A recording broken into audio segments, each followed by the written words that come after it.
So here we go. Okay, good morning. This is Nurture Squared interview with Dawn Mucci this morning. I'm Heather Boyd, and we've lined this interview up, and I'm really excited about it because Dawn Mucci is an entrepreneur who has won quite a few awards through the Canadian Franchise Association and has franchises across Canada and now into the US, dealing with managing head lice for families, which would be, I'm so curious to find out more and to learn from you, Dawn, because it's not exactly a business that would get the same kind of word of mouth as other businesses. You've been in business with Lice Squad for over 17 years now? Correct. Yes. And we had the pleasure, well, the necessity of accessing your services, and that's what got me thinking that connecting with you today would be a great way to learn a little bit about entrepreneurship, about barriers to business, and about finding your passion. So I wonder if you, sorry, go ahead. I'm happy to answer any questions you have. I've been down the road for many years, and I've run into bumps and lines in the road, so happy to share my experience. Wonderful, wonderful. I wonder if there's anything you can add just about your business model and about your business in general that just gives us a little bit more background before we jump into some questions. Well, as a mother, I experienced head lice. I experienced as a child quite frequently, and it was very stigmatizing, very depressing, and it was an awful experience. And having gone through it again as a mother, it just brought me back to a negative place. And I really saw a problem that needed solving, and a common human condition. It affects so many people. If you have hair, you can get lice. And I didn't want it to be something that made people feel bad. And so my whole mission was to stop the stigma associated with head lice and to stop the overuse and abuse of pesticides on children and the environment, quite frankly. So I made that my mission. You know, God calls us all in strange ways to do our purpose in life, and this is the calling I got. So happy to be helping other moms and families through this stressful experience. Fantastic. And you know, when I was reading one of your blogs on your website, the one about thankfulness Right. and gratitude, I think what jumped out at me most was this idea that you need to take opportunities that are presented to you.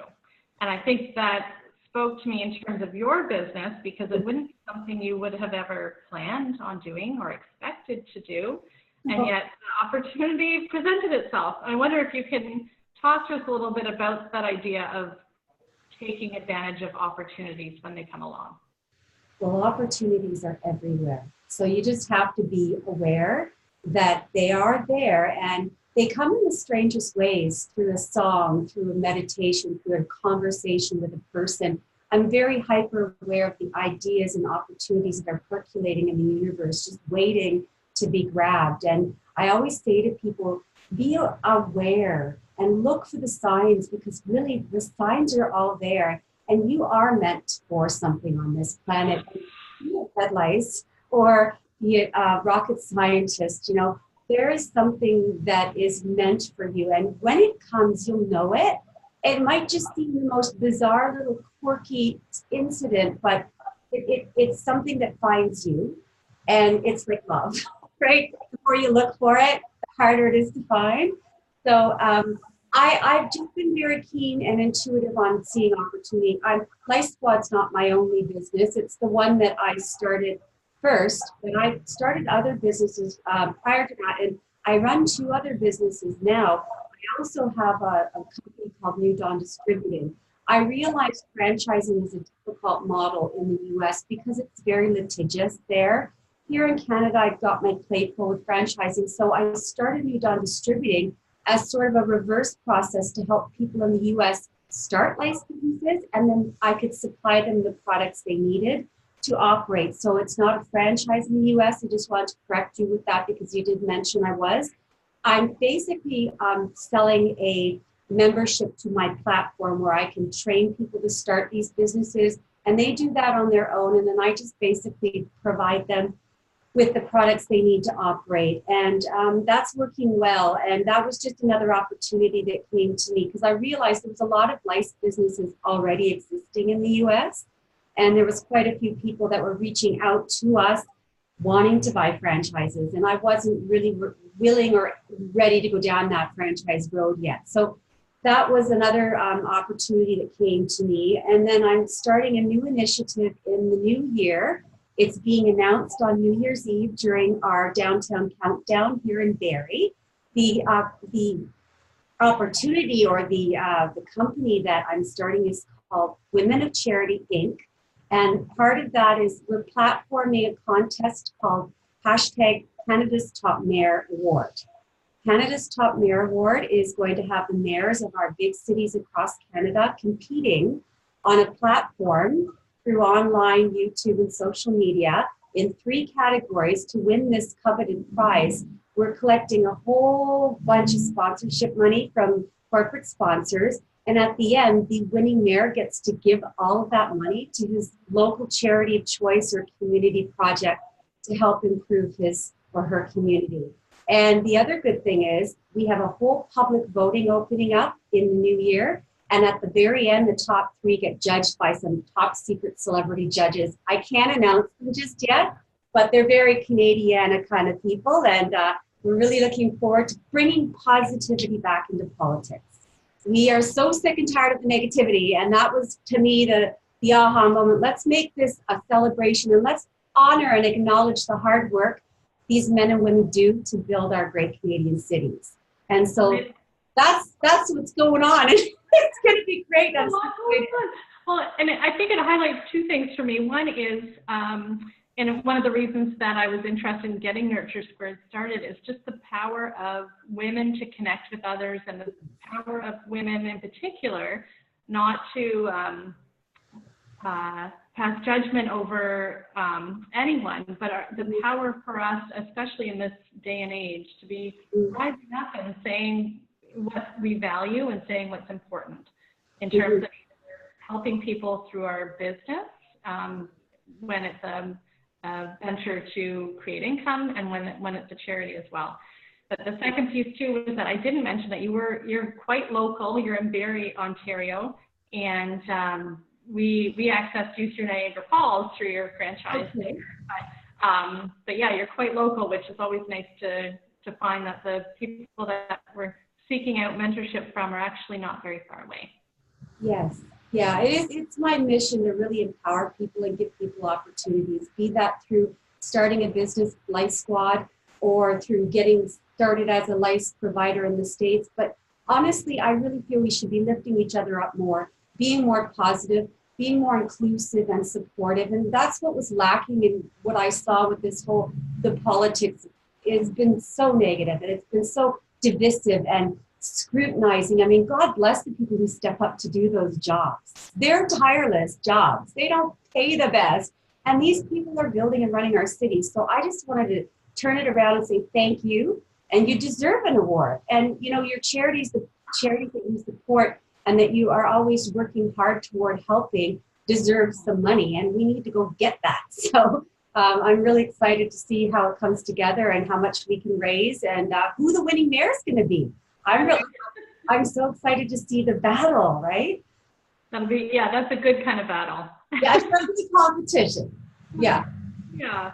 I wanted to go back to when you started your business because you were a single mom, faced with the challenge of life and not having a very appealing avenue to go to correcting it or resolving it.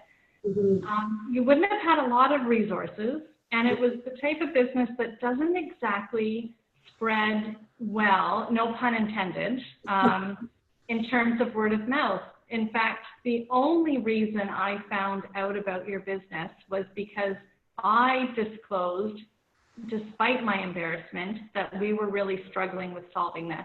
And then people started getting in touch with me that they had accessed professional services.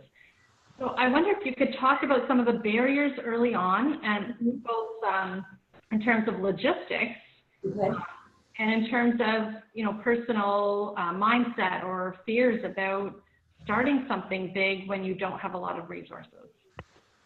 Yeah, it was a struggle. I literally started from scratch. I was a single mother on assistance. I had probably not even $500 in my pocket to get me by that month. And I just, like I said, I felt it in my gut. This opportunity had something of more purpose to it. And I went for it, and it was challenging. Trying to run a business all by yourself is the most head banging, excruciating feeling in the world. And I suggest if you, the first thing you spend your money on when you start a business is another person or other people, and make sure they're smarter than you, right? Um, so it was a barrier because I had the stigma. So it was hard to like, I couldn't do the car wrap.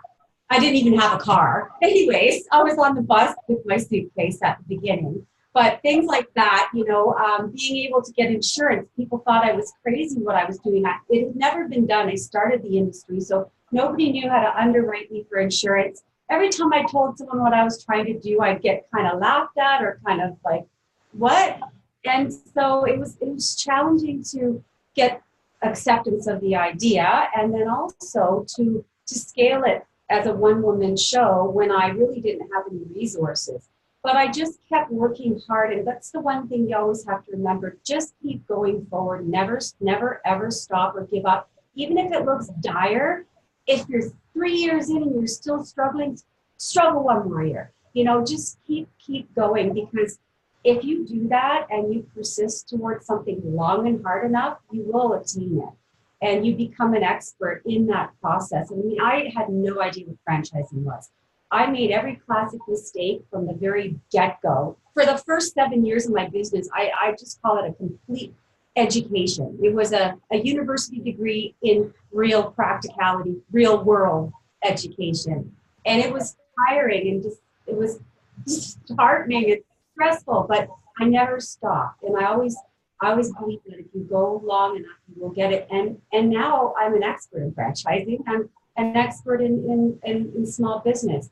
And that only came through the struggle and through the trials and errors, and quite frankly, all the failures. It was the failures that taught me the most. And I still fail, and I don't know it all, and I got a lot to learn. Trust me, I may have an expertise in some things, but I have a lot to learn still. So yeah, just don't give up. So what I'm picking up from there, and I think it's that one article you wrote on thankfulness covered both those things as well. And they're things that seem to come up often when I read about entrepreneurs, is that necessity of having a vision that you believe in, because you can't possibly convince others that what you're doing is worthwhile if you don't believe it yourself. Right. And that what follows from that is the hard work and the drive to keep going. But also that idea of connecting with those that are going to support you and bring you up. Yeah. And that seems like a pretty consistent message. Oh, and the failure, the learning from failure piece. I think we tend to know psychologically, but not always realize in our hearts that the failure is actually the learning. Yeah. You got to fall down before you walk. The baby doesn't get up and start striding across the room. Running a marathon race, the baby gets up, falls down, gets up, falls down. It's a progression of it's a natural progression. You have to fail to succeed. Right. One of the things that you had mentioned, again, when I was browsing on your website, was being a parent, and almost all of us in Nurture Squared are moms, balancing raising families and tending often to be the primary caregiver. No matter how much progress we've made, we're still the nurturers. You talked about that juggle and struggle as being constant, and I wonder if you could speak to that a little bit. Right. So everyone goes, well, how do you balance it all? I don't. The balls are dropping left, right, and center. It's not a balance thing. It's a pivot thing. I think it's like, everything in stride, and you literally have to be able to pivot on a dime at any given moment, and you just do the best you can. And I tell my kids, I'm not Wonder Mom, and don't expect me to be Wonder Mom. And if you need a glass of water, those legs were given to you for a reason, and so are those hands. And I've empowered my children, and the way actually that I'm able to survive and cope running 3 businesses and having 3 children is from a very young age. I've taught my children independence, and I've also taught my husband independence. We're not married, but we're 18 years together. I can call him that. But I've taught him independence. They all do their own laundry. From the age of 6, I've started them. They do their own laundry. They clean their own rooms. They are responsible for making their lunches. I'm not there to do that for them. They need to learn to do that for themselves. So some very young age, I started with that. And it's really alleviated all of the stress of having to do those things for them, because I have a hard enough time doing them for myself. So, and I'll claim world's worst mother any day. I'm okay with that. I don't need to be the best mom. I just need to be a healthy, functioning, good mom who's there when my kids need them, but I don't need to do everything for them. And it's worked out really well in that regard, to give them that independence and that autonomy. Good. Building on that, in terms of finding that, or I guess placing value on, and the importance of having something for yourself. Yeah. Especially in those early days when children do require more from us. And part of our passion goes into our parenting, but having that little piece that you can call your own. Yes. What role would that have played early on in getting this going and finding that, not the balance, but that some middle ground of juggle and struggle? Yes. It was like, pass the baby. Who wants the baby? No, it was very hard. I had twins when I was in the 4th year of starting Life Squad. And I remember I was breastfeeding both of them, and I had to go on breakfast television or something to do some a thing for talk about lice. And I was standing there, and I had, in the middle of the interview, both of my boobs just let go because a baby in the audience cried. And it was so distressing, and it was the horrible day of my life, but it just taught me, you know what, roll with the punches. You just got to roll with it. I had my partner take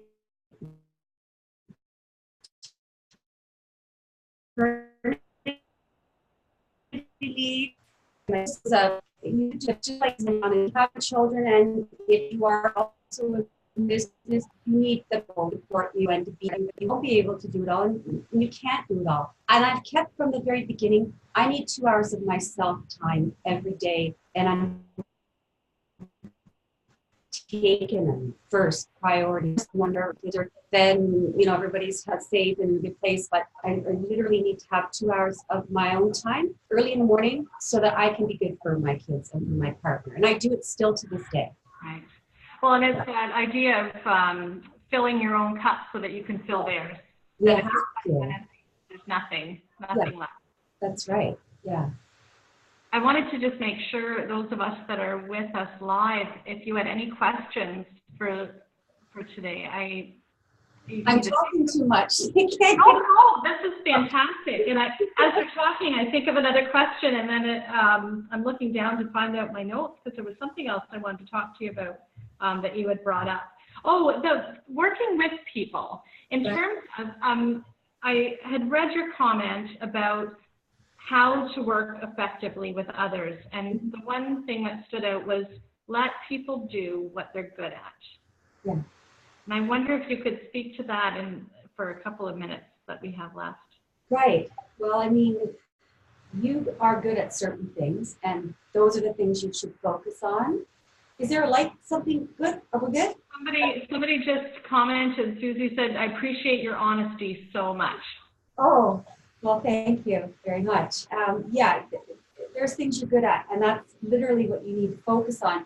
And in business, there are so many moving parts, and in life, there's so many moving parts, and that's why people get nannies to help them, or they get, cleaners to help them clean. So in business, you need to surround yourself with people who are A, smarter than you, and B, good at the things that you suck at.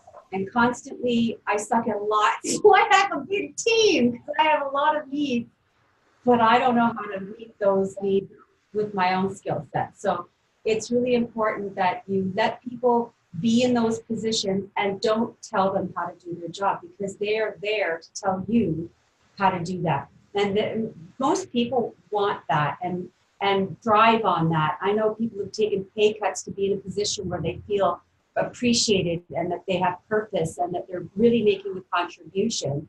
I should be paying my people a lot more than I do, really, but they love what they do here, and they love the fact that they are involved and responsible for the success of this business. And I could sit here and take credit for being a successful business person, but I'm not any more successful than the people that I have who are on the team with me, because they're literally the people that helped me succeed in my businesses. I wouldn't be where I am without these people that have come on board and believed in the same vision I had and the mission that I'm on. So it's really important. I guess in order to do that, and I think when it comes to the group of people who are drawn to Nurture Squared at this point, and any woman entrepreneur who's starting a business, is reflecting and knowing yourself well enough and being confident enough that it's okay not to know something. Oh, you know what? The best thing you could ever do is ask for help. And it's something you should do often. Don't be ashamed, or don't try and think people are going to think. I think you need to ask for help when you don't know something, and always make sure that you are honest with yourself. That, you know what, is this an ego thing? Why, what am I trying to accomplish by not seeking help? And feeling, and I feel sometimes that people don't put themselves out there to take risks, and they feel like people are going to judge them, or not think that they're smart enough, or what have you. But in all honesty, we're all the same, we're all equal, we all have a lot to learn, and we all want the same things, and so we should help each other with that, and we should rely on each other a lot more for those types of supports. Absolutely. Well, I think when it comes down to if your goal is to fulfill your passion or your mission or what you feel compelled to move towards, then it becomes quite naturally less about ego and more about creating or building on that vision that you have. Right. Yeah. That allows us a little more easily to put the ego aside. So I think more often than not, it's partly ego that holds us back, but in a way that is more about feeling uncomfortable or fearful of what we should or could do. Right. Yeah, I agree. It's ego does that. We're afraid to fail. We're afraid to succeed. Like, there's so many variables. It's a psychological thing, right? But yeah.